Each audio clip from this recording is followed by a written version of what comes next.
नमस्कार, मैं हूं अनुराग चड्ढा। इनसाइड विद अनुराग में आपका स्वागत है। क्या उत्तर प्रदेश के आईएएस अफसरों से परेशान है राज्यपाल आनंदीबेन पटेल? यूपी गवर्नर ने क्यों कहा अफसरों से तंग आ चुकी हूं? उत्तर प्रदेश की राजनीति और नौकरशाही में इस वक्त एक बयान की सबसे ज्यादा चर्चा हो रही है। बयान किसी विपक्षी नेता का नहीं, किसी पूर्व आईएएस या आईपीएस अधिकारी का भी नहीं, बल्कि उत्तर प्रदेश की राज्यपाल आनंदीबेन पटेल का है। राज्यपाल ने एक सार्वजनिक मंच से ऐसा क्या कह दिया कि अब सवाल उठ रहा है? क्या उत्तर प्रदेश की ब्यूरोक्रेसी अपनी ही सरकार की योजनाओं को सही तरीके से लागू नहीं कर पा रही है?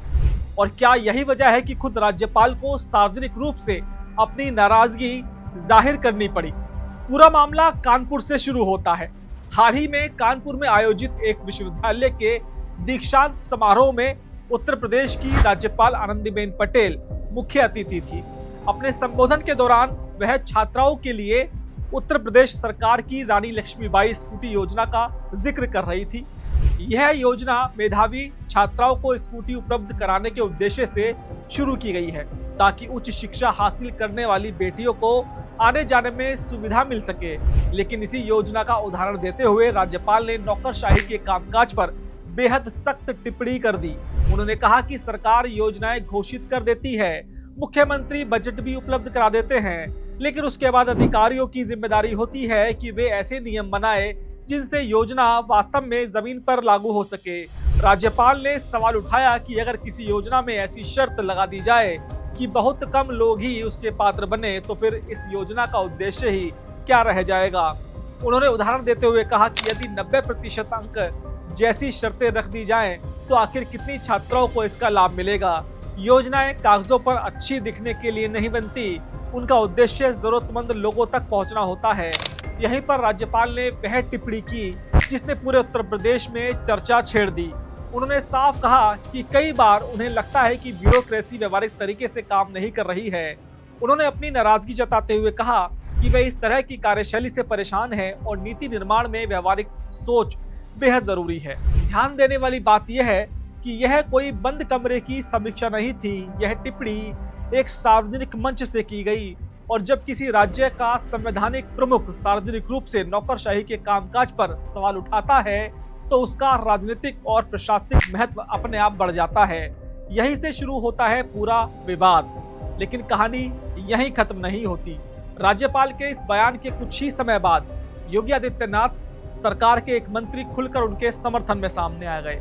दिलचस्प बात यह है कि यह मंत्री सिर्फ राजनेता नहीं है, वे राजनीति में आने से पहले भारतीय पुलिस सेवा यानी कि आईपीएस वरिष्ठ पुलिस अधिकारी रह चुके हैं। उन्होंने न सिर्फ राज्यपाल की बात का समर्थन किया, बल्कि कहा कि अब पूरे प्रशासनिक सिस्टम पर गंभीर पुनर्विचार का समय आ चुका है। आखिर कौन है ये मंत्री? उन्होंने ऐसा क्या लिखा कि अब उत्तर प्रदेश की नौकरशाही पर नई बहस शुरू हो गई है? राज्यपाल आनंदीबेन पटेल का यह बयान सामने आने के बाद सबसे दिलचस्प प्रतिक्रिया आई उत्तर प्रदेश सरकार के मंत्री असीम अरुण की। असीम अरुण कोई सामान्य राजनीतिक नेता नहीं है। राजनीति में आने से पहले वे भारतीय पुलिस सेवा यानी आईपीएस के वरिष्ठ अधिकारी रह चुके हैं। उत्तर प्रदेश में कई अहम जिम्मेदारियां निभाने के बाद उन्होंने स्वैच्छिक सेवानिवृत्ति ली और राजनीति में आ गए। आज वे योगी आदित्यनाथ सरकार में मंत्री हैं, यानी वे सिस्टम को बाहर से नहीं बल्कि भीतर से भी अच्छी तरह समझते हैं। इसी वजह से उनकी प्रतिक्रिया बेहद महत्वपूर्ण मानी जा रही है। असीम अरुण ने सोशल मीडिया पर एक लंबी पोस्ट लिखते हुए राज्यपाल आनंदीबेन पटेल की बात का खुलकर समर्थन किया। उन्होंने लिखा कि राज्यपाल ने स्कूटी योजना का उदाहरण देकर नौकरशाही के काम करने के तरीके पर बिल्कुल सही सवाल उठाया है। उनके मुताबिक सरकारी नीतियां सिर्फ फाइलों और कागजों पर अच्छी नहीं दिखनी चाहिए, बल्कि ऐसी होनी चाहिए कि जिन्हें जमीन पर आसानी से लागू किया जा सके। उन्होंने लिखा कि प्रशासनिक व्यवस्था की सबसे बड़ी कमजोरी यही है कि कई बार नीति बनाते समय व्यावहारिकता पीछे छूट जाती है। लेकिन असीम अरुण यही नहीं रुके। उन्होंने कहा कि समस्या किसी एक अधिकारी या किसी एक विभाग की नहीं है, समस्या पूरे सिस्टम की है। उन्होंने लिखा कि भारत को आजादी मिले 76 साल हो चुके हैं और अब समय आ चुका है कि भारतीय नौकरशाही के उस प्रसिद्ध स्टील फ्रेम पर गंभीरता से पुनर्विचार किया जा सके, जिसे कभी देश के प्रशासन की रीढ़ की हड्डी माना जाता था। उन्होंने सवाल उठाया कि क्या आज की ब्यूरोक्रेसी विकसित भारत की जरूरत के अनुरूप है? क्या मौजूदा व्यवस्था विशेषज्ञ अधिकारियों को आगे आने का पर्याप्त अवसर देती है? अलग सेवाओं के लिए अलग अलग विशेषज्ञता के आधार पर भर्ती होनी चाहिए। असीम अरुण ने कहा कि आज कई ऐसे अधिकारी महत्वपूर्ण विभागों में काम करते हैं जिनकी शैक्षणिक पृष्ठभूमि उस क्षेत्र से जुड़ी ही नहीं होती। उन्होंने उदाहरण देते हुए कहा कि विदेशी सेवा में जाने वाले कई अधिकारी विदेशी भाषा नहीं जानते होते। कर और लेखा सेवाओं में आने वाले कई अभ्यर्थियों ने अकाउंट्स या ऑडिट की पढ़ाई नहीं की होती और यही बात दूसरी सेवाओं पर भी लागू होती है। उनका कहना है कि अब समय आ चुका है कि अलग अलग सेवाओं के लिए अधिक विशेषज्ञता आधारित चयन और नियुक्ति की व्यवस्था पर गंभीरता से विचार होना चाहिए। असीम अरुण ने यह भी कहा कि किसी भी व्यवस्था की पहचान कुछ अच्छे अधिकारियों से नहीं होती।